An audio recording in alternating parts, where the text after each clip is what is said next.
Victors, a novel of love, war, and jazz by Heather Buchanan. Prologue, New Orleans, 1908. David Pierce waited patiently with his father's living corpse.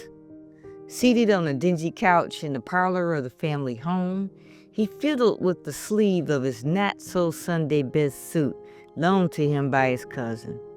The late morning heat stirred the ancient dust in the room, threatening to choke him.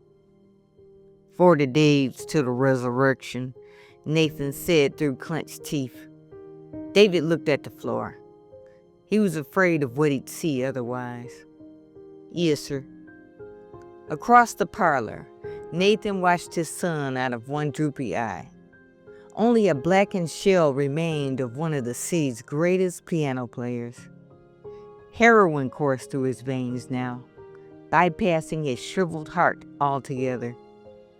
Despite his fear, David couldn't help but hear the song he'd heard on his way to Mass that morning. An old man who lived down the street from his aunt was whistling it as he exited his front yard gate, fishing pole and bucket in his hand. As David walked past, the man smiled as if to say, "Ha, sucker, you gotta go to church and I get to go fishing." The tune was something David didn't recognize, but his 15-year-old mind knew it was old, something from the early times of the city. He couldn't wait to try it out on his cornet. "Boy," I said, "will you be ready?" David jumped at his father's voice, then recoiled as Nathan suddenly leapt from his chair and charged at him. Nathan's large hand suddenly grabbed the top of David's head and swiped down across his face. "Look at you. Got the curse burned onto you." David's eyes stung and everything went dark for a moment.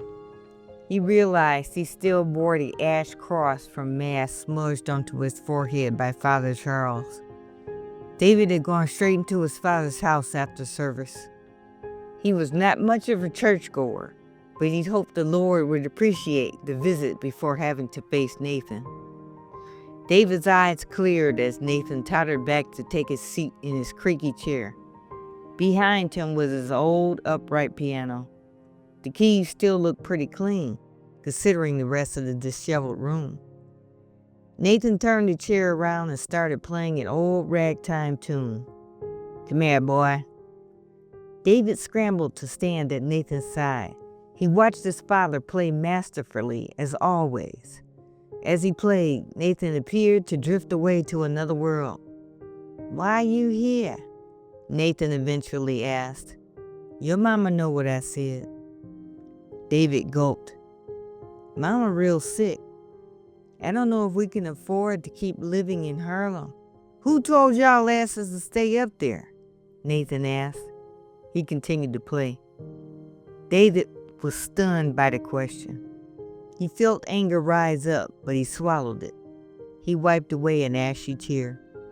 "You left us there." "Daddy, please." "You gotta get, boy," Nathan said. "Ain't nothing I can give y'all." "You still got that cornet I gave you?"